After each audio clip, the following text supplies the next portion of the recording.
बिहार का स्थिति कैसा है अभी? अभी क्या है, पहले क्या था? अगर देखा जाए कि बिहार पहले, तो बिहार जो आज है ना, बिहार पहले वैसा बिल्कुल भी नहीं था।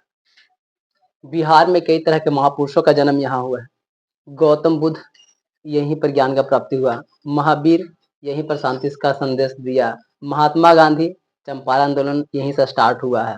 जितना भी और भी बहुत बड़े बड़े लोग हैं जो है, वो सबका जन्म भूमि यहाँ पर है। जैसे इसमें और एक दो का नाम भी यहाँ पे लिख दिए थे, ये चंद्रगुप्त अशोक, ये सब, ये चंद्रगुप्त, अशोक, शेर शाह सूरी, गुरु गोविंद सिंह, बाबू वीर कुंवर सिंह, देश रत्न डॉक्टर राजेंद्र प्रसाद, ये सब का जन्म भी इस बिहार में हुआ है।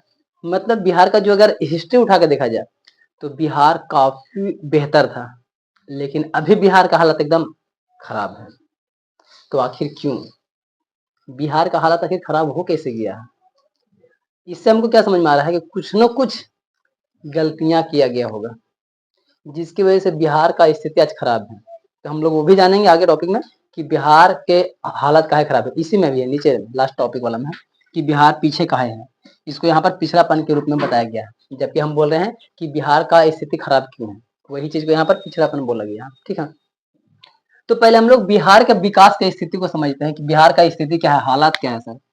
तो बिहार के स्थिति या कोई भी चीज को स्थिति समझने से पहले हम लोग को एक नजर उसका हिस्ट्री पर जरूर डालना चाहिए, क्योंकि कोई भी व्यक्ति के बारे में आज के वर्तमान स्थिति देख के उसको खराब बोलने में अच्छा नहीं लगता है, क्योंकि कोई भी व्यक्ति डायरेक्टली खराब होता ही नहीं है, उसके पहले कहीं ना कहीं वो बढ़िया रहा ही होगा। तो पहले हम लोग को कोई भी चीज के बारे में थोड़ा सा हिस्ट्री जरूर जानना चाहिए। तो हम बिहार का थोड़ा सा हिस्ट्री लेकर के आते हैं कि बिहार क्या है सर। बिहार के इतिहास को अगर देखा जाए तो बिहार बहुत ही गौरवशाली था, इसके पास बहुत ज्यादा गौरव है। यहाँ तक इसमें अभी लिखे नहीं है ना, लेकिन यहाँ पर तुम खुद सोचो, विश्वविद्यालय, नालंदा विश्वविद्यालय बिहार में ही भाई।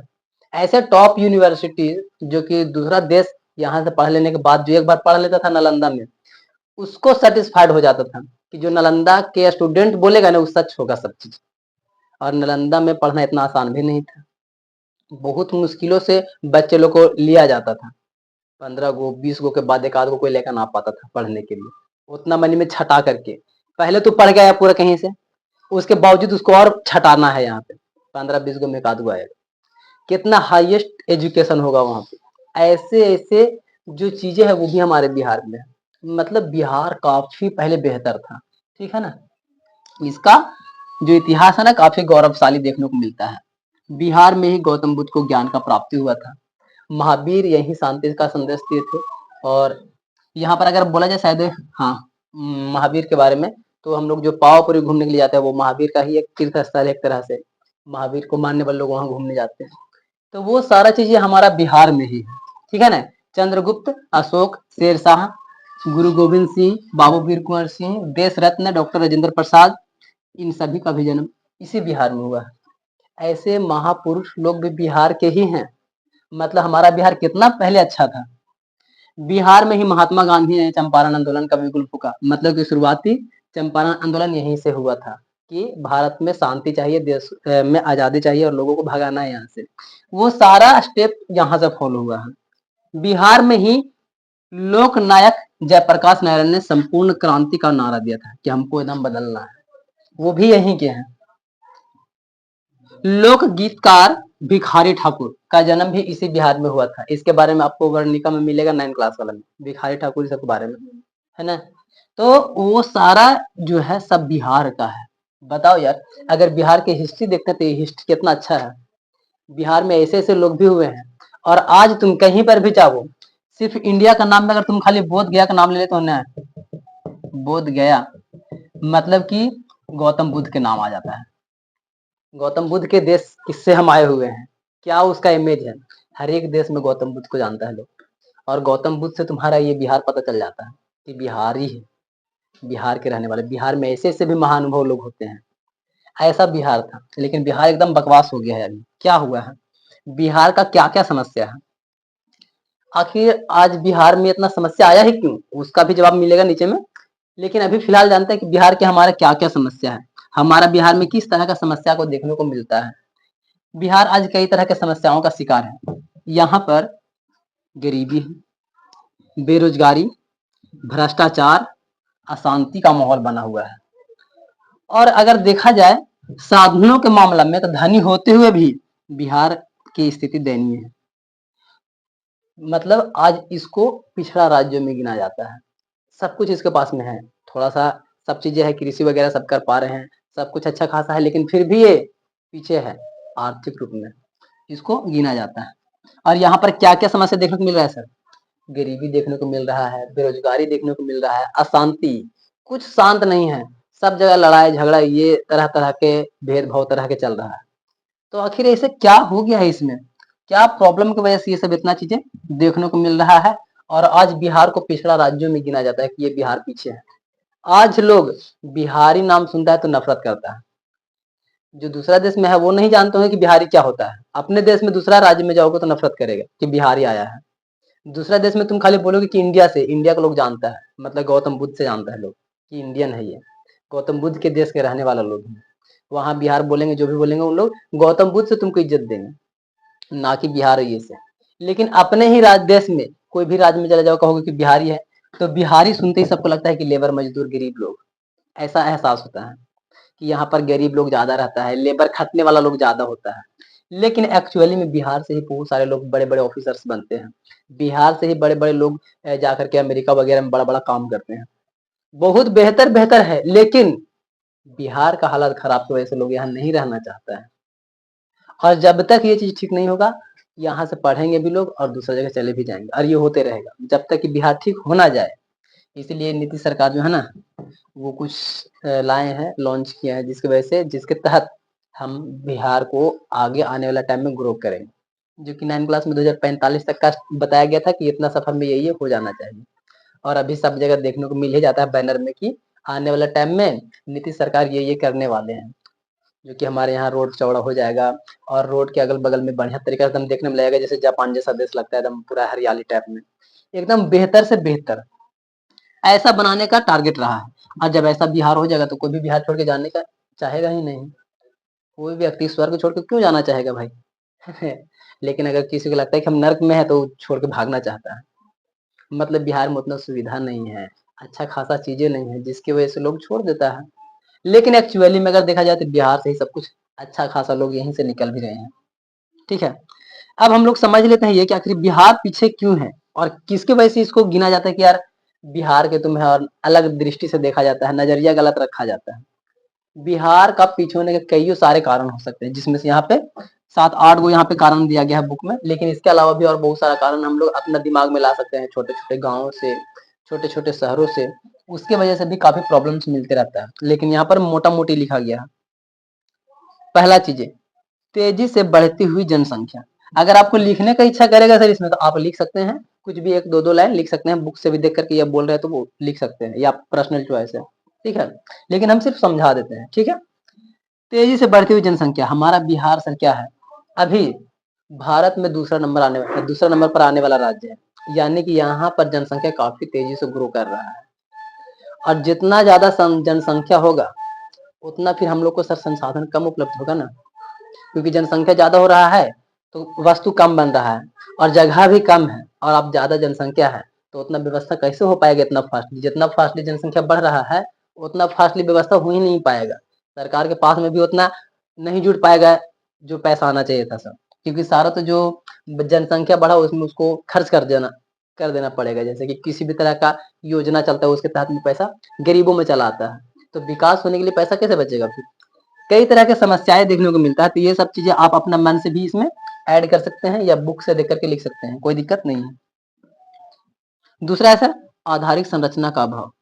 हमारा बिहार में आधारिक संरचना ही कमजोर है। आधारिक संरचना मतलब क्या? पहले हम लोग समझते हैं ये कि कोई भी चीज को डेवलप करने के लिए उसका बेस मजबूत होना चाहिए, उसका आधार इंफ्रास्ट्रक्चर मजबूत होना चाहिए। अब अगर उसका इंफ्रास्ट्रक्चर मजबूत है, आधार मजबूत है, तो वो देश हो, राज्य हो, गांव हो, पंचायत हो, कुछ भी हो, डिस्ट्रिक्ट हो, सब चीजें आगे बढ़ जाएगा। तो वो उसमें आधारिक संरचना में क्या आएगा? रोड, बिजली, परिवहन, जितना भी आना चाहिए था, एजुकेशन, वो सारा चीजें, क्योंकि इसी के वजह से डेवलप करेगा। अगर इसमें से कुछ को भी निकाल देंगे सर, शिक्षा को निकाल देंगे, तो डेवलप कैसे होने वाला है? शिक्षा रहना चाहिए भाई रे, रोड्स वगैरह परिवहन वगैरह का साधन होना चाहिए, आज के जमाना में बिजली होना चाहिए, नेट कनेक्शन होना चाहिए। आज जितना बेहतर से बेहतर आधुनिक वस्तु आया है वो सारा होना चाहिए, तब हम उसको बोलते हैं कि इसका आधार मजबूत है। अब अगर आधार नहीं रहेगा तो फिर भाई रे लोग उसके ऊपर में मंजिल कैसे बनाएगा? खुद ही सोच लो कि नीचे वाला मंजिल ही कमजोर है, ऊपर आप कैसे बनाएंगे? गिर जाएगा तुरंत घर में। तो पहला काम है सर कि आपका आधार मजबूत होना चाहिए, जो कि बिहार का आधार मजबूत नहीं है। और अभी नीतीश सरकार इन्हीं सब चीजों पर जोर दे रहे हैं कि हम सुधारने का कोशिश कर रहे हैं। ठीक है, जो कि हो सकता है कि आने वाले टाइम में 2045 तक संभावना है कि सब ठीक होना चाहिए, जो बताया गया है 9 क्लास के हिसाब से। आगे, कृषि पर निर्भरता। हमारा बिहार कृषि पर डिपेंडेंट है। यहाँ पर जो भी कुछ चल रहा है सर ज्यादातर कृषि है। यहाँ पर उद्योग धंधा का उतना कोई खास विकास है नहीं, बस मोटा मोटी थोड़ा बहुत जहाँ तहाँ है। लेकिन एक्चुअली में जैसा दूसरा राज्य है वैसा यहाँ पे नहीं है कि एकदम पूरा विकास कर रहा है। जैसे कि झारखंड के पास कोयला ही कोयला है, उसके पास खनिज संसाधन। लेकिन बिहार में क्या है सर? खाली खेती है, खेती के अलावा कुछ बचा ही नहीं है, सारा चीजें वहां खसक गया है। तो इसके वजह से भी हमारा बिहार सर पीछे में गिनती होता है कि ये पिछड़ा हुआ है। ओवरऑल सभी कारणों की वजह से ही पीछे में होता है, बट सभ्य में का वो है तो सबके बारे में बताते चलते हैं। बाढ़ तथा सुखाड़ से क्षति। हमारा बिहार सर ऐसा जगह पर है कि नेपाल तरफ से अगर बाढ़ उड़ाता है तो बिहार में डायरेक्टली घुस जाएगा। तो ऐसा सिचुएशन में बाढ़ से भी हमारा बिहार ग्रस्त है। एक तरफ में बाढ़ आ जाता है, एक तरफ में सूखा पड़ जाता है। कहीं पर पानी से पूरा धान डूब गया, खराब हो गया फसल, कहीं पर सूखा पड़ गया तो फसल ही नहीं। इस तरह के सिचुएशन से निकलने के लिए सोचना चाहिए। इसके लिए मेरे पास एक रास्ता भी है जो कि सबके पास होगा, लेकिन अप्लाई नहीं कर पा रहा है। बहुत सारा राज्य जो होता है इसको अप्लाई करने ही नहीं देता है, लागू नहीं करने देता है। जैसे में मान लेते हैं सर कि ये मेरा स्ट्रक्चर थोड़ा सा छाप लेते हैं। ये मान लेते हैं कि मेरा बिहार है। अब बिहार के सबको इधर की इधर से बाढ़ आता है, इधर का क्षेत्र पूरा बाढ़ में डूबा हुआ रहता है, और इधर में सर पानी पहुंच ही नहीं पाता, इधर में सूखा है। तो क्या करना चाहिए सरकार को? ये चीजें कि इधर से जहां बाढ़ आ रहा है उधर से डैम बना करके सूखा वाला रास्ता में भेज देना चाहिए। इससे क्या होगा कि इधर बाढ़ वाला जो पानी रुक रहा था ढल करके सूखा वाला पर चलाएगा और ये ऑटोमेटिक संतुलन बन जाएगा, जो कि विकास एक बहुत बढ़िया माध्यम रहेगा। ठीक है ना?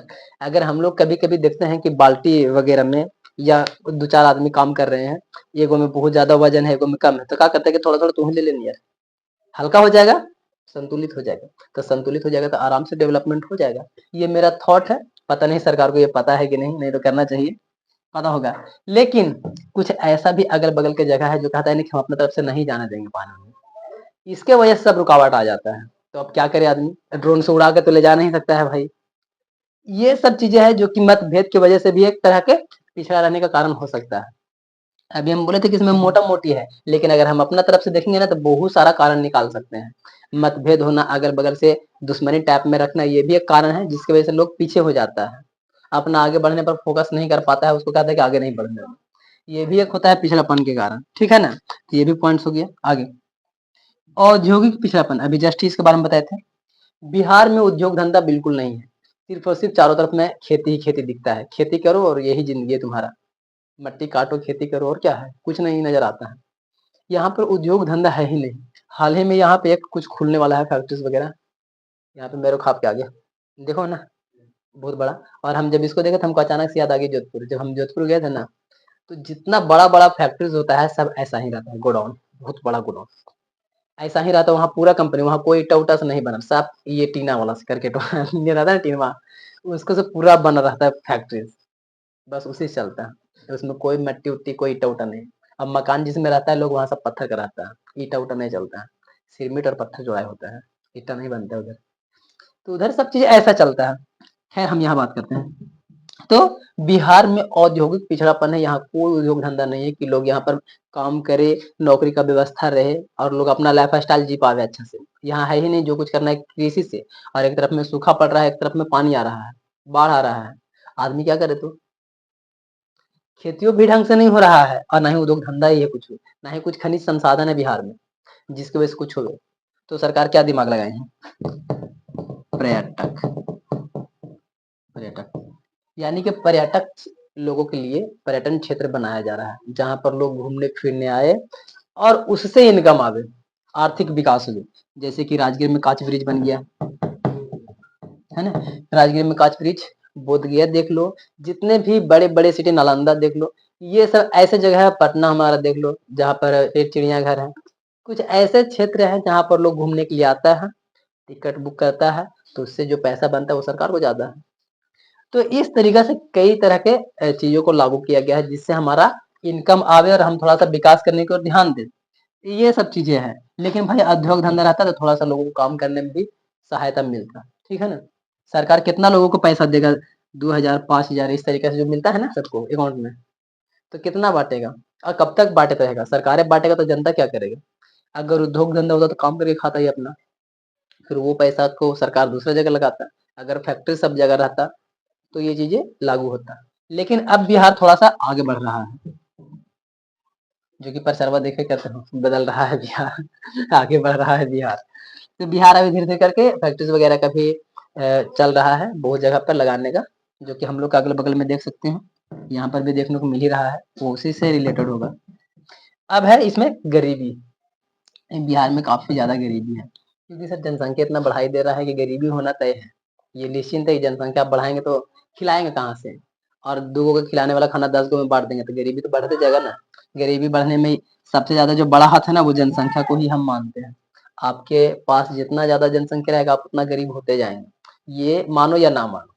आपके पास पहले ये सोचना है कि हमारे पास कितना संसाधन है, उसके अनुसार हम जनसंख्या बढ़ा लेंगे, ये एक बढ़िया बात है। लेकिन बिना कुछ सोचले समझ ले बस जनसंख्या बढ़ाएंगे, तो फिर जब जरूरत पड़ेगा तो कहाँ से देंगे, तो गरीबी आ जाएगा, ठीक है ना। ये मेरा थॉट है, ये मेरा कहना है इसी तरीके से। आगे बात करते हैं, खराब विधि व्यवस्था। हमारे बिहार में कुछ ऐसा विधि व्यवस्था है जो बहुत ही खराब तरीके से चलते आ रहा है। कि खराब विधि व्यवस्था क्या है सर, बिहार में किसी भी तरह का अगर फैक्ट्री छोटा मोटा जो भी है अगर उसको चलाना है, उसके लिए कुछ अलग अलग तरह के कानून ला दिया जाता है, जिसकी वजह से कुछ ढंग का नहीं हो पाता है। और ये चीजें हमको हिस्ट्री में देखने को मिल जाएगा, एग्जाम में भी पूछता है, वो सब चीजें बताएंगे हिस्ट्री में आएंगे तब डिटेल में, ठीक है। लेकिन यहाँ का विधि व्यवस्था काफी खराब है। अगर मान लिया जाए सर कि हम इस जमीन में अपना बनाना चाहते हैं फैक्ट्री, अगर सरकार भी बोल दे या जो भी बोल दे, तो कई तरह के व्यवस्थाओं को लागू कर दिया जाता है कि आपको ऐसे करना है वैसे करना है, और इसकी वजह से फिर कोई विकास नहीं हो पाता है, फिर पीछे रह जाता है। ये होता है। अगर हम लोग अपना गांव में गली में बोलते हैं कि हमको घर बनाना है, 2-4 इंच जरा और जमीन मिल जाता है ना तो थोड़ा घर का रुख बदल जाता। ऐसा होता है ना, एक आध फीट जरा बढ़ जाता तो अच्छा खासा घर बन जाता। लेकिन इतना सुन के चलते लड़ लड़ के आदमी और साइड करवा के घर खराब करवा देता है। तो ये क्या हुआ सर, यहाँ का खराब विधि व्यवस्था, यहाँ में लोगों में जलन थोड़ा देखने को मिल जाता है, जो कि इसको आगे बढ़ने नहीं देता है। कि मेरा डिस्ट्रिक्ट में आ गया, इसका आ गया है, तो यहाँ पर हम अपना विकास करेंगे, तोरा विकास करने दे। ऐसे करके सोचने से ही ये चीजें खराब हो जा रहा है। और ये भी रहेगा तो भाई तो कैसे विकास होने वाला है, ठीक है ना। उसका उतना पैसा लेकर तो उसको कर लो कम्प्लीटली। लेकिन कुछ ऐसे ऐसे भी जगह है कि वो घर बीच में बना लिया ना तो उसमें सरकार भी कुछ नहीं कर सकता है, वो आदमी कहता है हम देवेंगे ही नहीं, चाहे कितना ही पैसा दे तो हम यहीं रहेंगे। ये कोई तरीका है। उस एक छोटा सा घर की वजह से उसको रोड को साइड से लेके जाना पड़ रहा है। ये है हमारे इंडिया में सभी लोग वहीं का वहीं पड़ा हुआ है। एक वो अगर बगल में एक लोहार है तो वो वहीं पड़ा हुआ है, वो कहता है कि हम हटेंगे ही नहीं, हमारी यहीं दुकान रहेगी। ऐसा जिद्दी लोग रहता है, तो ऐसा व्यक्ति की वजह से कोई विकास ही नहीं हो पाएगा। अब उसकी वजह से उसको एक्स्ट्रा खर्चा करके घुमा फिरा के रोड ले जाना पड़ेगा, जो कि वो पैसा बचना चाहिए था लेकिन एक्स्ट्रा में चला गया, ठीक है। ऐसे बहुत सारे है यहाँ पे सिस्टम जिसकी वजह से भी ये पीछे है। कुशल प्रशासन का अभाव, ये सबसे इम्पोर्टेंट समझिएगा। कुशल प्रशासन, यहाँ पर कोई भी जो पुलिस दरोगा है ना, कुशल प्रशासन है ही नहीं। सब में लूट कपट बेईमानी ये सब भरा हुआ है। किसी तरीके से कमीशन मिल जाए, पैसा मिल जाए, जेब गर्म हो जाए, बस ये चल रहा है यहाँ पे। कोई भी गांव में दारू पकड़ लिया करके, दारू पकड़ लिया, पैसा मिल गया, छोड़ दिया, खत्म हो गई कहानी।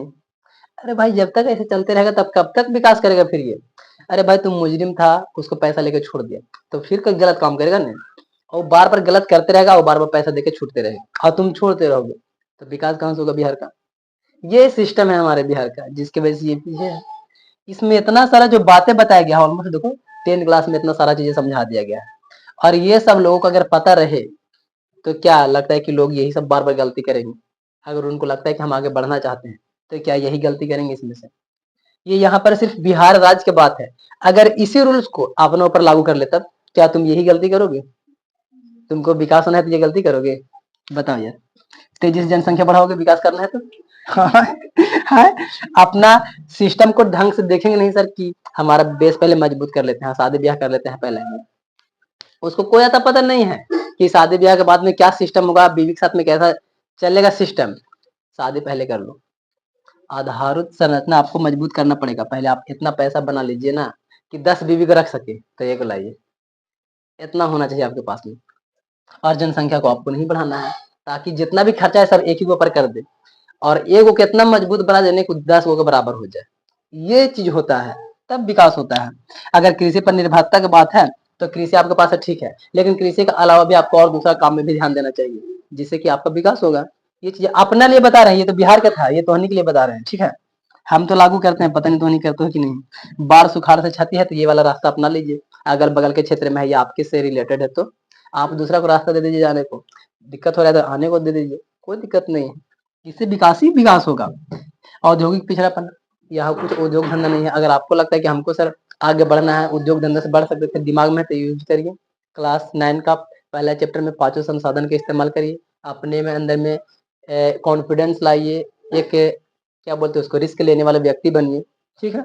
गरीबी को हटाइए भाई, गरीबी रहेगा तो कहाँ से विकास करेंगे आप भी। गरीबी से बाहर निकलिए, गरीबी का कुचक्र वाला चैप्टर में जो पढ़ाया गया उससे रिलेट करिए कि कैसे बाहर निकलेंगे। कुछ एक्स्ट्रा एफर्ट करिए आप उसी समय में से निकाल करके, तो बाहर निकल पाएंगे। खराब विधि व्यवस्था के चक्कर में मत पड़िए, आप अपने आप को सुधारने का कोशिश करिए। खराब विधि रहेगा, यहाँ से आप चोरी कर लिए हैं, आप चोरे रहेंगे और यहाँ पैसा देके छूटते रहेंगे। लेकिन आपको अगर लगता है कि हमको आगे बढ़ना है तो ये सब छोड़िए ना भाई, मेहनत से काम करिए और मेहनत से आगे बढ़िए। क्या जी रखा है सब में दूसरा के कमाई को चुराना। कुशल प्रशासन का भाव, ये तो है ही। खराब विधि व्यवस्था, कुशल प्रशासन दोनों एक ही में आ जाता है। यहाँ व्यवस्था ही खराब है, विधि भी बेकार है, शासन भी अच्छा नहीं चल रहा है। इतना चीजें होते रहेगा भाई, इंसान भी पीछे रहेगा, राज्य देश जो है सब पीछे रहेगा। ये सिर्फ बिहार का ही बात नहीं है, पूरा ओवरऑल दुनिया का बात है कि अगर ये रूल्स लागू रहेगा सब जगह, सब पीछे ऑटोमेटिक चला जाएगा। इस चीज से बाहर निकलेगा सब ऑटोमेटिक आगे बढ़ना चालू हो जाएगा। इसके बाद यही हम लोग का टॉपिक आगे मिलेगा कि फिर हम इसको कैसे दूर करेंगे। इतना चीजें मत करिए तो दूर हो गए, सीधी सीधी बात है ना। आपको लगता है कि हम इतना पीछे हैं तो काहे पीछे हैं, कारण जानिए पहले, पीछे पहले आइए, उसमें से सारा का सारा गलत चीज को हटा दीजिए, आप आगे बढ़ गए। कितना सिंपल सी बात है। तो लोग को ये जब तक समझ में नहीं आएगा लोग आगे नहीं बढ़ेगा, और फिर यही चलते रहेगा हमारा किताबी कीड़ा वाला पढ़ाई। चलो भाई पढ़ो और परीक्षा दो, फिर जाके कमाए चल जाओ बाहर। अरे भाई उसका थॉट चेंज करिए ना, दिमाग। बच्चन के दिमाग नहीं टीचर चेंज कर पा रहे हैं, तो नहीं चेंज होता है। हाँ, चेंज होना चाहिए। जब तक दिमाग चेंज ना नहीं करेंगे टीचर, ये कीड़ा वाला चलते रहेगा पढ़ाई, और इससे कोई विकास नहीं होने वाला है। भले ही बोला जाए कि शिक्षा से विकास है, लेकिन नहीं है, क्योंकि शिक्षा को किताब से रिलेट कर दिया गया है। किताब से बाहर निकलिए, उसको 10-100 व्यक्ति का अनुभव बताइए ताकि वो एक व्यक्ति में आ जाए। अगर हम बताते तो तुमको लगता होगा कि हम यही सिर्फ पढ़ के आते हैं, ऐसा नहीं होता है। हम इस किताब के साथ में बहुत सारा किताब पढ़ते रहते हैं, या अगर किताब नहीं है तो हम ऑनलाइन डाउनलोड कर लेते हैं, उसको पढ़ने लगते हैं। ये लगता है कि पढ़ने में हमको टाइम ज्यादा जाएगा तो उसी का ऑडियो सुनने लगते हैं, ताकि किताब को सुना दे, हमको याद हो जाएगा। जैसे हम बोले तो याद हो गया, बिना लिख लिए याद होता है कि नहीं बात। लड़ाई झगड़ा में गाली गलौज कैसे याद हो जाता है, सुन के। हम किताब नहीं पढ़ते, कान में लगा के सुनने लगते हैं, याद हो जाता है। तो उतना टाइम नहीं है पढ़ने का, लेकिन सुन करके, मतलब हम अपना एक्सपीरियंस भी बताते हैं, किताब का एक्सपीरियंस और दूसरा लोगों का एक्सपीरियंस, ये बहुत जरूरी है। तब आपको दिमाग में लगेगा दूसरा लोग भी कुछ किया है तो हमको भी तो करना ही पड़ेगा। इस चक्र से बाहर निकलना है तो भाई कुछ करना पड़ेगा, इसे छोटा मोटा चीज से काम नहीं चलेगा। लेकिन शुरुआत छोटा ही करेंगे, ठीक है ना। इससे बाहर निकलने के लिए छोटा शुरुआत तो करना जरूरी है, लेकिन छोटा चीज में मत फंस के रहो। लेकिन शुरुआत छोटा करो, कम से कम तो शुरुआत तो करो छोटा, तो धीरे धीरे बड़ा हो जाएगा।